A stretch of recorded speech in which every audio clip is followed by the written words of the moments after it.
ही भाजपाची वाटचाल तुम्हाला मंजूर आहे का? मी मगाशी एका चॅनलशी बोलत होतो.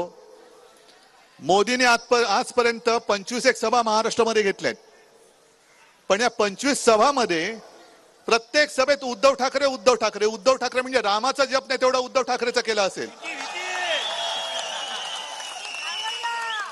पण या सगळ्या भाषणांमध्ये गायीवरती बोलले, महागाईवरती कधी बोलले का? बेकारीवरती कधी बोलले? उद्योगधंद्यांवरती बोलले? आरोग्य व्यवस्थेवरती बोलले? काहीच नाही. म्हणजे यांचं काय चाललेलं आहे की दररोज उठतात आणि नवीन नवीन विषय काहीतरी शोधतात. बरं, आता मला असं वाटायला लागले की त्यांचं कोणतरी असं मी ऐकलेलं, संजय राऊत आपण दिल्लीत असता आपल्याला माहिती मिळेल की मोदी साहेबांचं कोणतरी भाषण लिहून देणार आहे असं मी ऐकलंय. बहुतेक तो संपावरती गेलेला असेल म्हणून ते तेच तेच पुन्हा पुन्हा वाचतात. पण मोदीजी, हा जो कल्याण लोकसभा मतदारसंघ आहे, या लोकसभा मतदारसंघात 6 विधानसभा मतदारसंघ येतात आणि या 6 विधानसभा मतदारसंघामध्ये एक तुमच्याच पक्षाचा आमदार गणपत गायकवाड, त्यांना कधीतरी तुम्ही विचारलं पोलीस स्टेशन मध्ये जाऊन तुला गोळीबार करण्याची वेळ का आली? चुकला असेल त्यांची मी काय बाजू नाही घेत, पण गणपत गायकवाडांनी टीव्हीवरती सांगितलेलं आहे की या मेंढ्यांच्या हातामध्ये हे सरकार राहिलं, राज्य राहिलं तर महाराष्ट्रामध्ये गुंडाराज सुरू होईल. आणि त्याच्याही पलीकडे जाऊन त्यांनी सांगितलं की काही व्यवहारांमध्ये करोडो रुपये गणपत गायकवाडांचे या मेंढ्याकडे आहेत.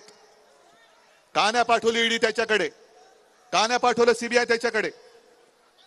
आणि मग तुम्ही विचार केला पाहिजे, भारतीय जनता पक्षाच्या कार्यकर्त्यांनी विचार केला पाहिजे की हे सगळे उपरे तुम्ही मांडीवरती घेतलेत आणि भाजपच्या आमदाराला तुम्ही तुरुंगात टाकून दिलात. काय गुन्हा काय आम्हाला खरं कळलं पाहिजे, कोण गुन्हेगार आहे. पण गणपत गायकवाडला तुम्ही उचलून आतमध्ये टाकलात. त्याच्या मुलावरती पोलीस स्टेशन मध्ये हल्ला झाला, धक्काबुक्की झाली, हे त्यांनी सांगितलेलं आहे, मी नाही बघायला गेलेलो. मग भाजपच्या राज्यात, डबल इंजिनच्या राज्यामध्ये भाजपच्या आमदारांवरती पाळी येत असेल तर उद्या पुन्हा हे गद्दार निवडून आले तर कल्याण डोंबिवलीमध्ये काय आतंक माजेल? हा आतंक संपवायला म्हणून मी इथे आलेलो आहे आणि मला ही शिवसेनेची ताकद काय असते ती दाखवून द्यायची आहे. एक सर्वसामान्य महिला कार्यकर्ती न डगमगता, अरे एक महिला गृहिणी न घाबरता हुकुमशहाच्या विरुद्ध उभी ठाकते. मग तुम्ही काय करणार आहात? ती जर काही ताई, आपली वैशाली ताई धाडस करत असेल, आणि कोणासाठी धाडस करते? तुमच्यासाठी करते. उद्धव ठाकरे सुद्धा लढतोय, तो उद्धव ठाकरेची लढाई नाही लढत, ही मी तुमची लढाई लढतोय. कारण मोदीजीने जे सांगितलं, काय मला कल्पना नाही, पवार साहेब मध्ये काहीतरी बोलले की छोटे प्रादेशिक पक्ष हे कदाचित काँग्रेसमध्ये विलीन होतील.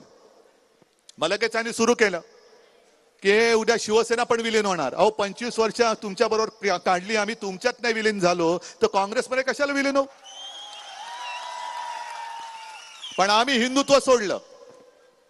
मग आंध्र प्रदेशमध्ये चंद्राबाबू नायडू हे काय हिंदुत्ववादी आहेत काय? नितीश कुमार हे काय हिंदुत्ववादी आहेत? आमच्यावरती तुम्ही जे काही टीका करता, काँग्रेस असं करणार, काँग्रेस तसं करणार. मग चंद्राबाबू नायडूंनी जसं आपण वचननामा दिलाय तसं त्यांनी जाहीरनामा दिलाय.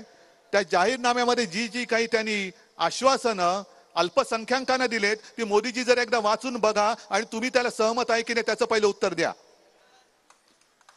मला तुम्ही प्रश्न विचारता की सावरकरांवरती बोला. अहो पहिलं तुमचं ढासळते ते पहिलं सावरा. तुम्ही कशाला